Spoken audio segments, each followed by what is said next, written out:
Jadi variabelnya satu kesabaran, satu belajar daring gitu. Iya, Kak. Oke, gimana kalau nggak diteliti dengan kualitatif saja?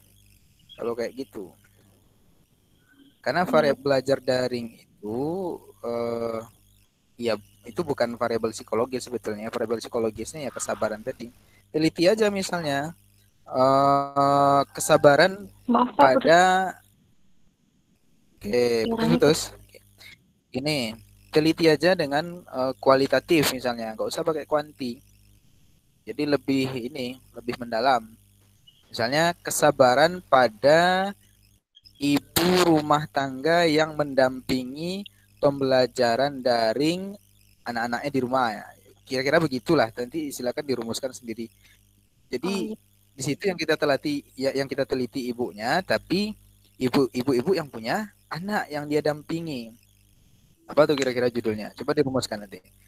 Lalu gambaran kesabaran pada ibu rumah tangga yang mendampingi Dampingi. pembelajaran daring di rumah. Nah, itu sudah terkesan bahwa dia yang bukan dia yang belajar daring, tapi dia yang mendampingi. Itu. Oke, dengan kualitatif saja. Kalau kuanti, cari variabelnya satu lagi.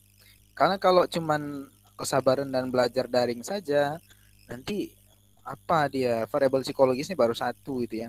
Kalau misalnya hubungan kesabaran dan apa satu lagi misalnya agresivitas pada ibu yang apa yang mendampingi pembelajaran daring misalnya kan, karena ibu-ibu kan anda lihat ya rekaman video di internet di YouTube itu ya kan ibu-ibu banyak agresif itu. Sampai anaknya itu diudak-udak kepalanya ya. Nah itu teliti, jadi bagaimana hubungan kesabaran dengan agresivitas pada ibu-ibu yang mendampingi pembelajaran daring pada anak-anak di rumah. Jadi ada dua variabel psikologis di situ, karena kalau pembelajaran daringnya dijadikan variabel satu lagi menurut saya kurang pas. Jadi cari variabel Y-nya. Ya, kalau tadi belum nampak Nurul tuh mau ngukur apa gitu. Iya, Pak. Mengukur apanya kan? Kalau ini udah nampak, berarti Nurul mengukur hubungan kesabaran dengan tingkat agresivitas ibu-ibu. Agresivitas. Nah, karena masalahnya banyak, jelas Nurul itu ada masalah kan? Kan banyak sekarang ibu-ibu tuh. Banyak kali tuh cari aja di internet tuh kan. Kadang direkam sama suaminya sambil ngintip-ngintip karena takut juga dimarahi sama sama ibunya kan. Direkamnya sembunyi-sembunyi kan, dipukulnya anak itu. Banyak kayak gitu tuh. Saya juga ngeri-ngeri sedap lihatnya. Ibu-ibu tuh kalau marah kan jangankan orang setan aja kabur ya. Ya, oke. Jadi kalau udah marah ibu-ibu tuh jadi kunti gitu. Takut semuanya. Oke. Baik. Itu ya, Hak. Jadi Nurul itu saran saya Nurul. Kalau mau variabelnya satu saja dengan kualitatif saja. Bagaimana tingkat kesabarannya sih? Masalahnya jelas tuh. Nurul nanti bisa berdasarkan video itu Nurul angkat masalahnya karena saya menemukan ada video tanggal sekian diupload oleh akun itu. Nanti analisis videonya nampak di situ perilaku-perilaku agresif pada ibu-ibu.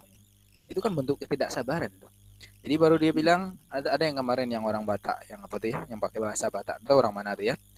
Yang ngajari anaknya tuh, ngajari ketuhanan yang Maha Esa itu kan. Iya. Wah, itu kan bentar lagi mungkin jadi garu-garu anaknya itu. Untung cepat selesai.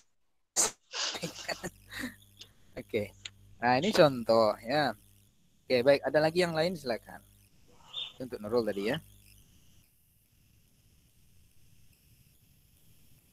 Oke. Ada yang masih bingung dengan judulnya? Kalau tak ada, kita lanjutkan karena saya kira cukup lah ya. Oke, baik. Nah, itu untuk judul. Nah, setelah judul biasanya dalam skripsi itu urutannya judul ya, kemudian ada latar belakang masalah ya, atau pendahuluan. Pendahuluan itu biasanya terdiri dari latar belakang masalah, rumusan masalah, atau fokus permasalahan, atau nanti kalau dalam apa ada identifikasi masalah, ini tergantung bagaimana apa dari kampus ya, panduan skripsi dari kampus. Makanya nanti silakan kalian cari skripsi terbaru dari kampus atau cari betul panduannya supaya uh,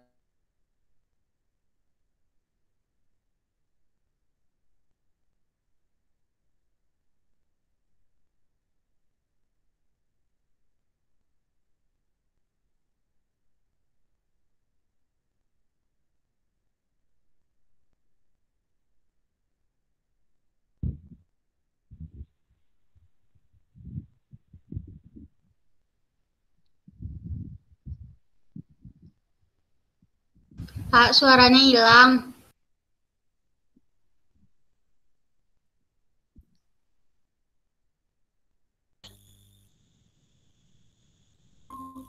Oke.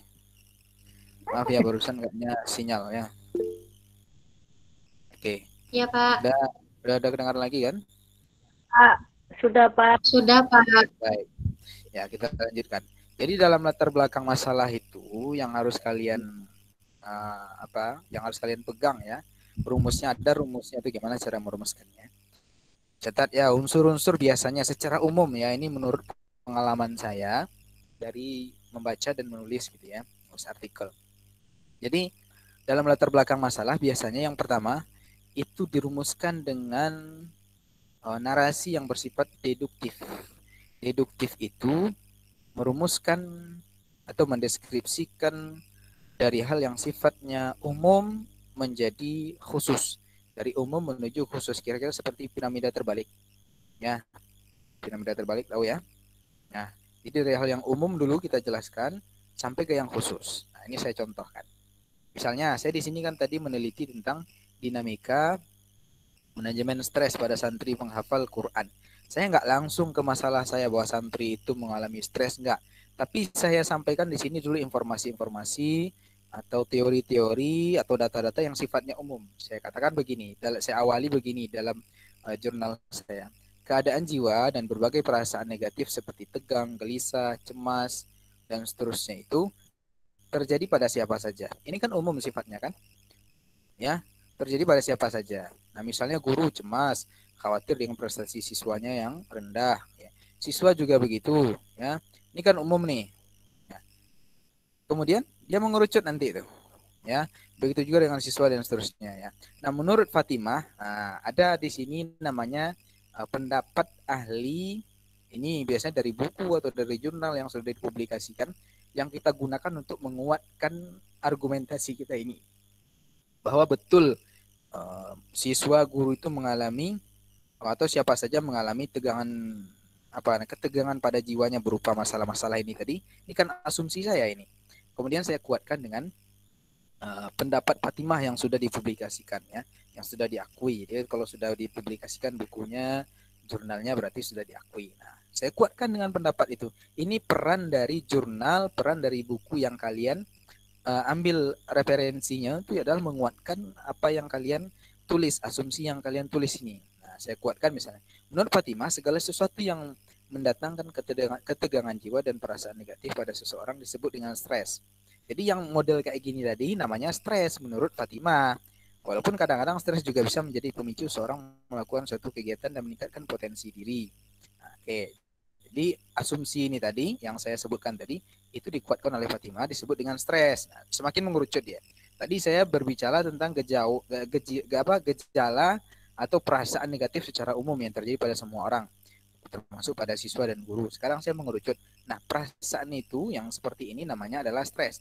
Bahwa saya langsung bahas tentang stres lagi. Nah, apabila stres bisa terjadi pada siapa saja, maka santri pun bisa. Lihat, semakin mengerucut ya kan.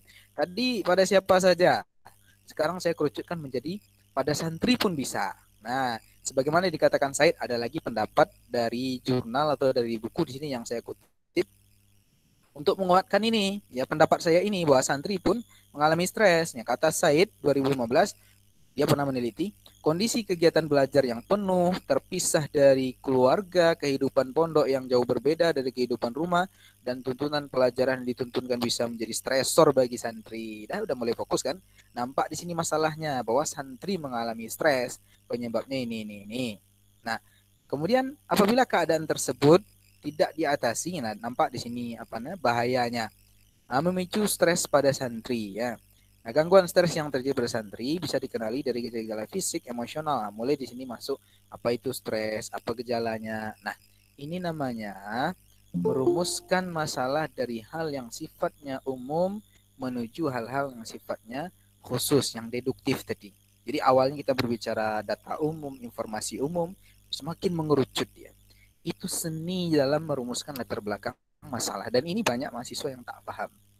Nah, banyak di sini yang salah biasanya dicoret-coret. Kadang ada yang dosen tuh kesel ya kan, dicoretnya satu halaman penuh, dicoret sirang semuanya. mungkin kok keterlaluan gitu mungkin kan mahasiswanya. Coret penuh satu halaman tuh. Ya karena nggak nampak masalah di situ. Kalau tadi nampak nggak masalahnya? Nampak sekali. Ya, jelas sekali tujuannya kemana. Jadi semakin mengerucut dia. Awalnya dia berbicara tentang gejala kejiwaan secara umum. Kemudian itu namanya stres. Nah, stres itu terjadi pada siapa saja, termasuk santri. Nah, begitulah merumuskan latar belakang masalah. Jadi kalau boleh kita urutkan ya latar belakang masalah itu yang pertama data-data umum. Di atas tuh kita buat dulu data-data umum atau informasi yang sifatnya umum global. Misalnya kalian meneliti tentang apa tadi? Nurul misalnya meneliti tentang corona. Ya Nurul tadi ya. Nah, kita bahas judul Nurul. Ini untungnya kalau mau menyampaikan apa ya argumentasinya ya atau pendapatnya itu kita bahas ya. Beruntung dia nanti paham.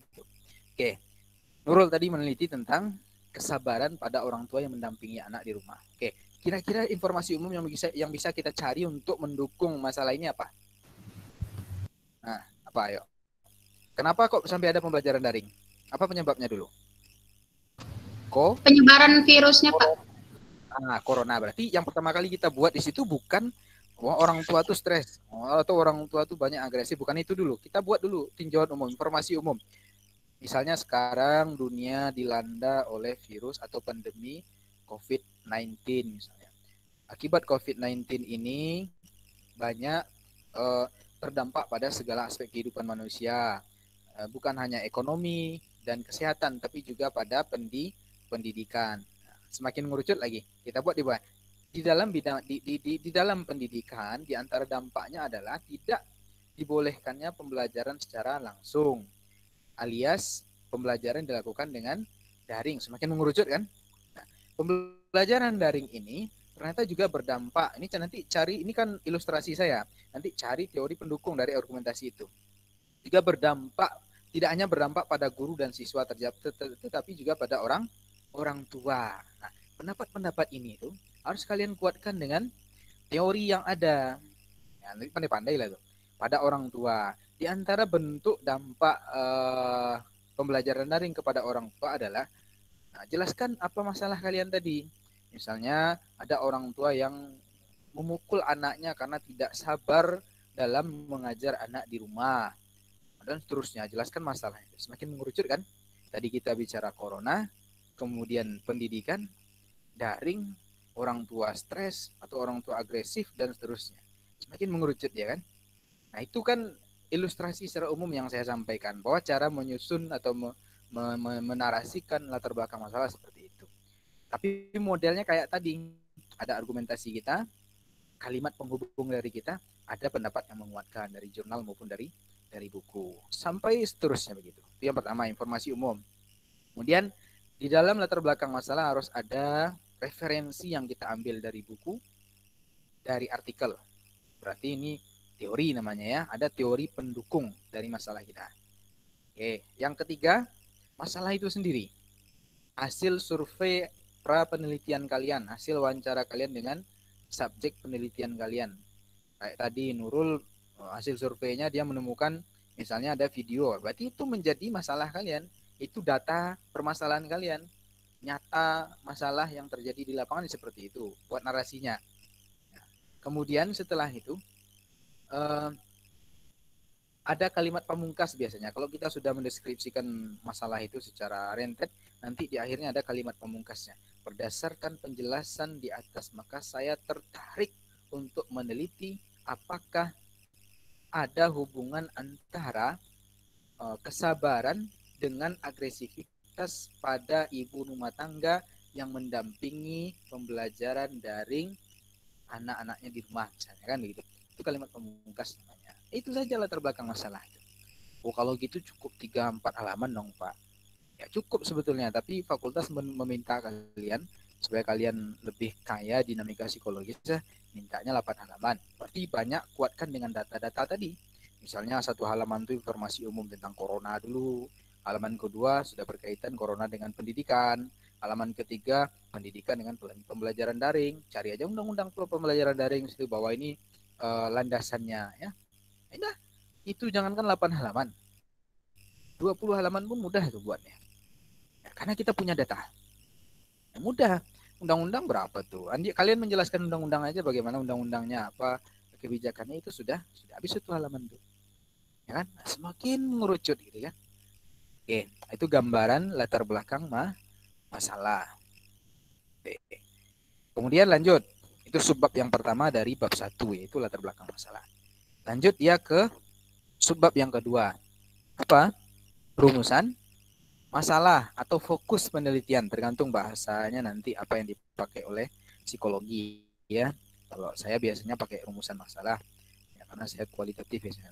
Biasanya dibedakan antara kuali dan kuanti. Biasanya kalau kuanti fokus penelitian ya, karena nanti dia akan merumuskan hipotesis. Oke, kita pakailah misalnya bahasanya rumusan masalah. Rumusan masalah itu apa, Pak? Ya, simpelnya gini, sederhananya begini. Rumusan masalah itu adalah apa yang kalian akan teliti, apa yang kalian akan cari jawabannya dalam penelitian itu. Makanya rumusan masalah ini biasanya kembali ke judul. Ya. Kalau dalam kualitatif ya, dalam kuanti juga begitu, nggak jauh-jauh karena nanti rumusan masalah itu akan jadi hipotesis. Ya, contoh kalau judul Nurul tadi apa rumusan masalahnya? Jadi berdasarkan latar belakang masalah di atas, maka rumusan masalah saya adalah apakah ada hubungan antara kesabaran dengan agresivitas pada ibu rumah tangga titik-titik. Itu rumusan masalahnya berarti selesai. Ya, dia kembali ke judul biasanya rumusan masalah itu. Atau kalau dalam kualitatif biasanya dia bisa dipecah menjadi 2, 3 ya. Contoh misalnya yang pertama apa penyebab kalau kita teliti judul Nurul tadi dengan kualitatif, apa penyebab agresivitas pada kalau ininya agresivitas ya, kalau variabelnya agresivitas ya, apa penyebab agresivitas pada ibu rumah tangga yang mendampingi pembelajaran daring di rumah? Yang pertama, yang kedua, apa dampak dari perilaku agresivitas ibu rumah tangga yang mendampingi pembelajaran daring di rumah? Yang keempat, bagaimana solusi agar tidak terjadi tindakan agresivitas dalam proses pendampingan pembelajaran daring di rumah pada ibu rumah tangga misalnya. 3, berarti 3 itu yang kita jawab dalam penelitian kita. Itu beda kuali dan kuanti. Ya, tapi biasanya kalau kuanti juga bisa dipecah ya, tergantung dia nanti mau pakai berapa hipotesis. Ya. Kalau satu hipotesis saja ya cukup satu. Nanti ada ininya tuh. Ada ya beberapa cara trik ya supaya nanti variabel itu bisa kita jelaskan. Jadi rumusan masalah itu biasanya kembali ke judul, ke fokus penelitian kita. Ya. Nah, setelah rumusan masalah pendek aja, nggak panjang-panjang. Yang panjang tuh latar belakang masalah. Setelah rumusan masalah, ada tujuan penelitian. Ini subbab yang ketiga. Tujuan penelitian itu dia kembali ke rumusan masalah. Nah, ini sering berkaitan. Kalau rumusan masalahnya tadi, misalnya 3 tadi, yang pertama untuk mencari penyebab, kemudian mencari dampak, ketiga mencari solusi. Maka tujuannya apa? Ya 3 itu. Tujuan saya adalah tujuan berdasarkan rumusan masalah penelitian di atas, maka tujuan penelitian saya adalah untuk menemukan atau untuk menjelaskan, untuk mendeskripsikan penyebab dari tindakan atau perilaku agresivitas ibu rumah tangga yang mendampingi pembelajaran daring di rumah. Yang kedua, untuk menjelaskan dampak dari tindakan agresivitas di titik. Yang keempat, untuk mencari solusi ya, atau penyelesaian dari tindakan agresivitas. Nah, itu berarti kembali lagi ke atas dia. Nah, saling berhubungan. Nah, sampai tujuan itu dia saling berhubungan. Yang terakhir biasanya manfaat penelitian. Manfaat ini baru agak berbeda dia. Dia nggak begitu berhubungan dengan 3 hal di atas. Nah, manfaat ini biasanya ada 2, manfaat teoritis dan manfaat praktis. Manfaat teoritis itu untuk keilmuan kita. Ya, berarti manfaatnya apa? Contoh-contoh bahasa yang sering digunakan. Dari penelitian ini saya mengharapkan bisa menambah khazanah keilmuan psikologi dalam apa namanya? Dalam variabel atau dalam apa ya istilahnya tuh? Dalam permasalahan, nah misalnya dalam permasalahan pembelajaran daring ya, atau dalam referensi kesabaran dan seterusnya, itulah itu teoritis namanya. Dia kembali ke keilmuan kita di dalam khazanah keilmuan psikologi. Kalau praktis nanti bisa dipecah manfaatnya untuk peneliti apa, untuk orang tua apa, kemudian untuk pemerintah mungkin itu praktis namanya itu. Ada sampai selesai di situ bab 1 kita sampai manfaat penelitian. Ya, selesai itu. Enggak panjang-panjang kan? Paling kalau kalian latar belakang masalahnya 8 halaman, paling sampai manfaat itu cuma 12 halaman paling banyak. Ya, 12 halaman paling banyak untuk bab satunya, bagian 1. Bagian 2 untuk teori nanti ya lain lagi bahasannya ya. Oke. Nah, itu gambaran dari latar belakang masalah dan kawan-kawan yang biasanya ada dalam bab 1 seperti itu. Oke, sampai di sini ada yang ditanyakan, bingung mengenai bab 1 ini. Silakan.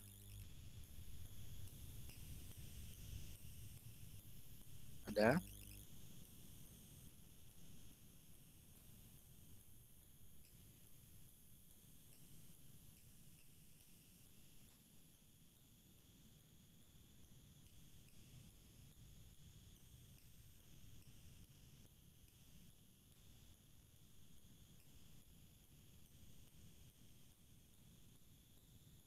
Oke, nggak ada. Udah selesai apanya proposalnya? Pak, ucapan terima kasihnya buat juga, Pak. Enggak perlu. Kalian belum buat itu, nanti kalau udah skripsi aja. Jadi kalian buat besok cover, langsung nanti ke daftar isi. Habis daftar isi langsung bab 1. Pendahuluan itu latar belakang masalah ya. Oke, mengenai latar belakang masalah tadi udah paham belum? Teknisnya itu. Sudah Pak, ngulang dari awal. Ngulang dari awal. Kenapa ngulang dari awal? Ambigu Pak. Ambigu, belum nampak masalahnya. Mutar-mutar sih Pak Nila Pak. Ya.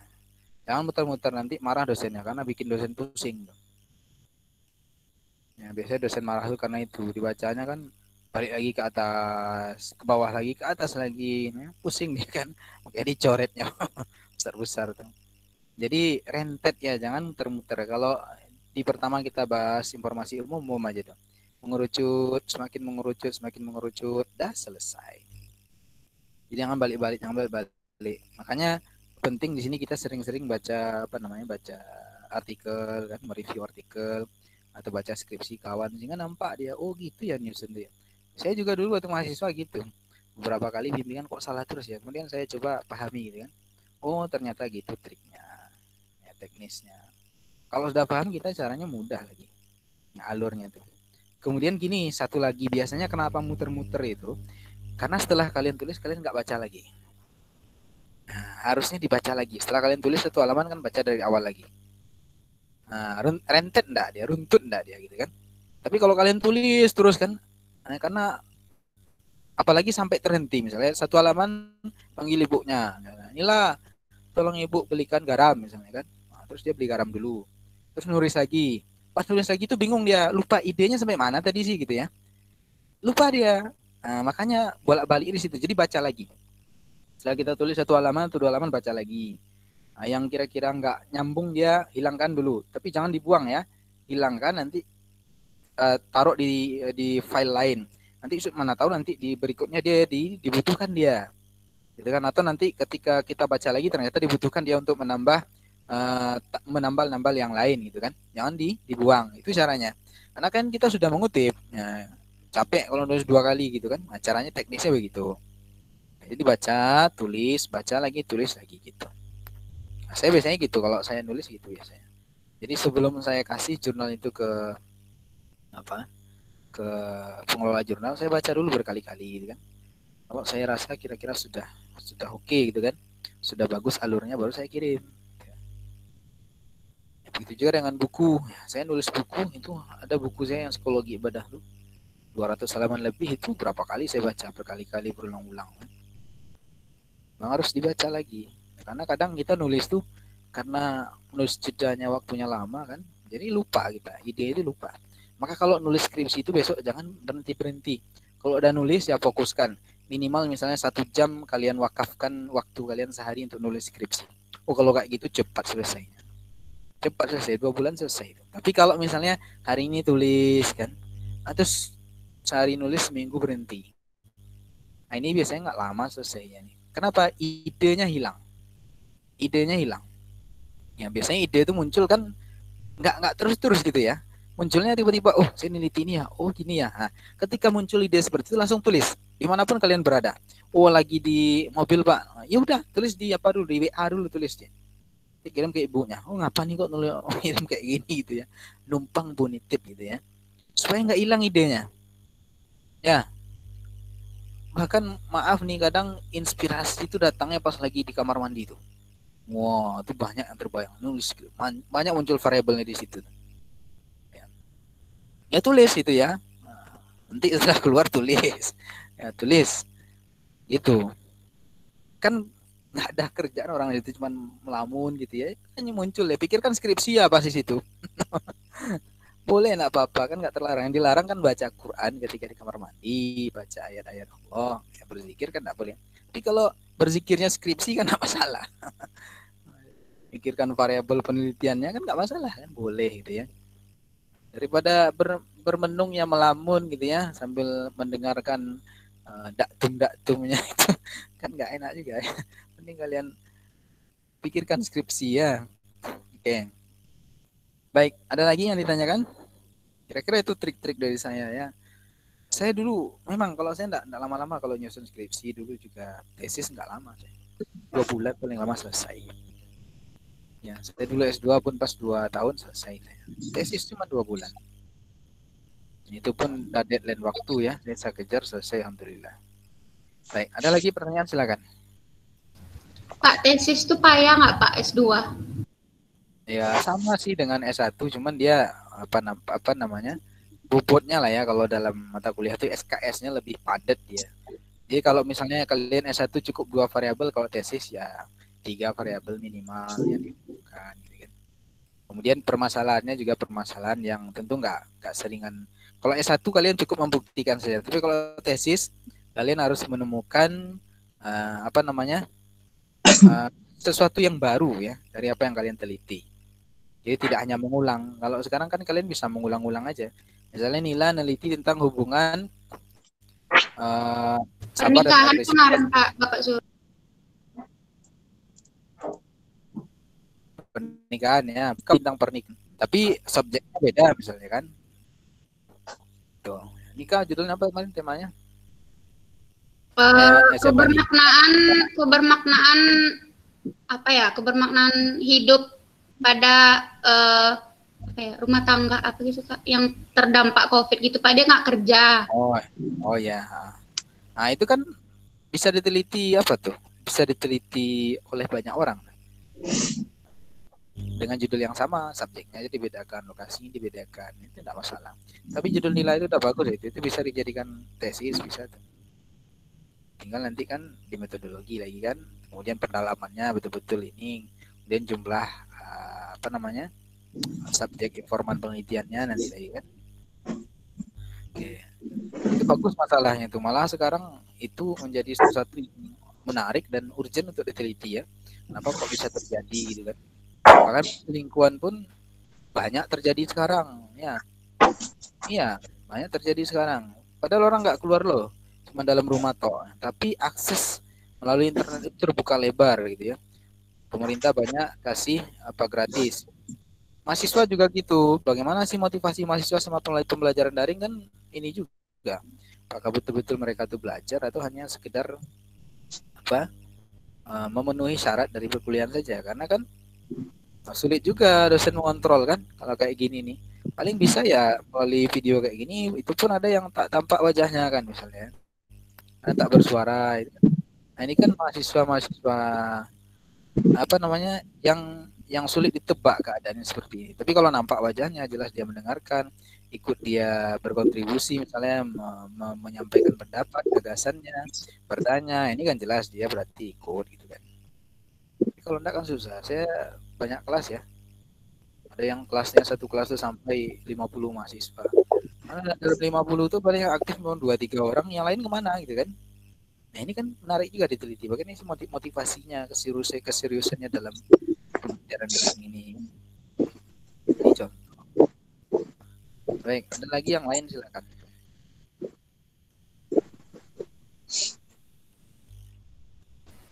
Imam mikrofonnya. Kita mau tanya Imam ya. Oke, yang lain udah oke nih. Minggu depan kalian harus, minggu besok ya, bukan minggu depan ya. Kalian sudah ngumpul. Jadwal UTS sudah keluar dari Prodi nampaknya, ya kan? Semester Nah, semester 3 sampai semester 5 lebih duluan ujiannya. Semester 1 nanti agak di akhir kan. Nah, nanti ujian kita online kan. Oke, jadi siap-siap ya. Berarti Jadi, udah fix Pak tanggalnya. iya, sudah fix karena sudah di SK-kan oleh apa? Oleh rektor nampaknya. Jadi mau tak mau besok, minggu besok kalian sudah upload tuh proposalnya. Ya, proposal penelitiannya. Habis itu setelah UTS nanti baru kita bahas, kalian presentasikan satu persatu kayak gini. Nanti kalian yang share screen lagi, share screen proposalnya kan. Oke. Baik, ada lagi? Siapa yang sudah selesai? Coba. Ada? Secara garis besarnya udah Pak, tapi masih Sedikit lagi Pak di bab 3 Pak. Oh, bab 3. Ada yang sudah ya, cuman mungkin ada perbaikan lagi ya. Siapa Ulfa tadi ya? Iya Pak, masih ada perbaikan-perbaikan di latar belakang masih acak-acak gitu Pak. Ah ya itu, yang acak-acak itu nanti dirapikan ya. Biar nggak pusing saya nanti. Oke Pak. Ya, jadi modelnya kayak tadi. Kalau kalian paham alur yang saya sampaikan tadi, sangat mudah sekali. Kalian mau, ini bukan hanya proposal ya, makalah pun seperti itu alurnya. Jadi misalnya kita mau menjelaskan, membuat makalah tentang apa namanya, nikah muda ya. Yang pertama kita jelaskan apa? Apa definisinya dulu? Nikah itu apa? Dan nikah muda itu apa? Kemudian faktor yang menyebabkan nikah muda apa? Kemudian apa manfaatnya? Apa rintangannya? Akan semakin mengerucut itu, semakin nampak permasalahannya kan. Bukan dari manfaat dulu, manfaat nikah muda. Habis itu baru faktor menyebabkan nikah muda. Kemudian definisi nikah muda ini kebalik.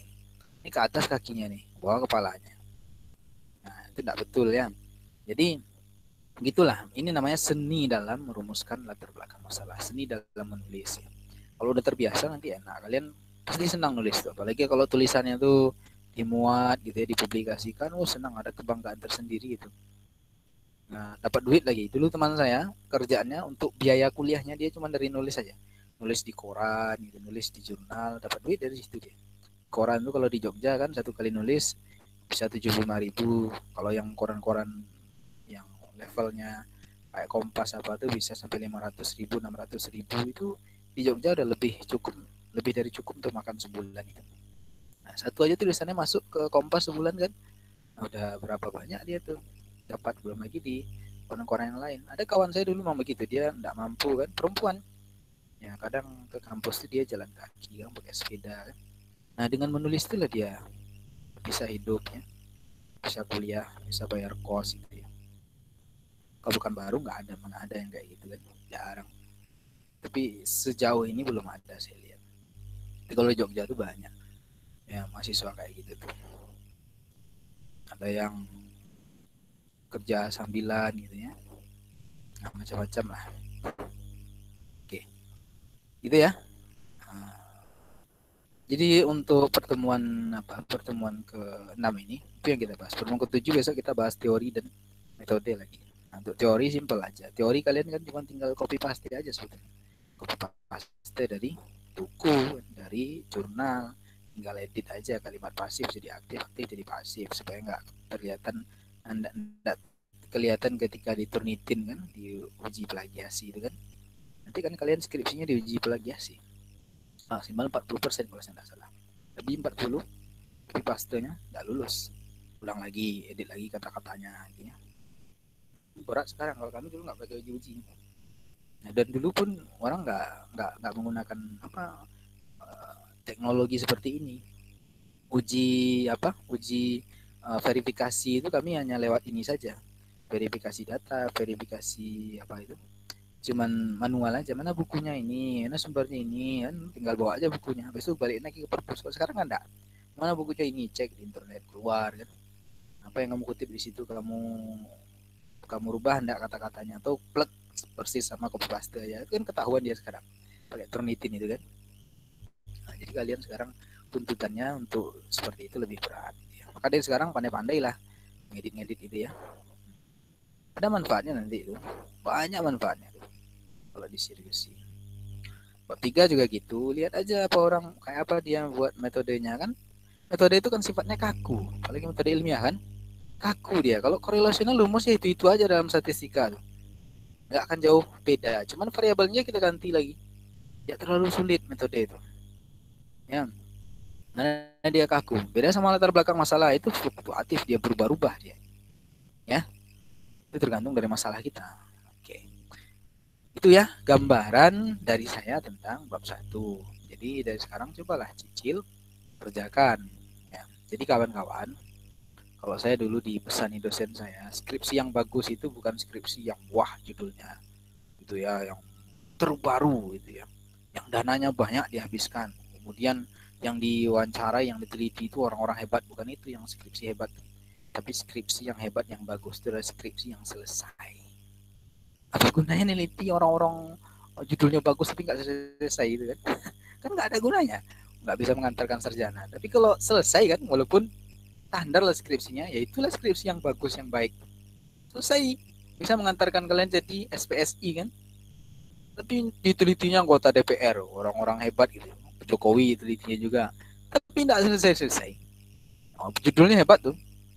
Dosen pun terkaget kan, tapi tidak selesai. Itu bukan skripsi yang baik ya. Nah, jadi skripsi yang baik itu adalah skripsi yang selesai, tuntas dikerjakan. Nah, mulai dari sekarang tanam prinsip itu.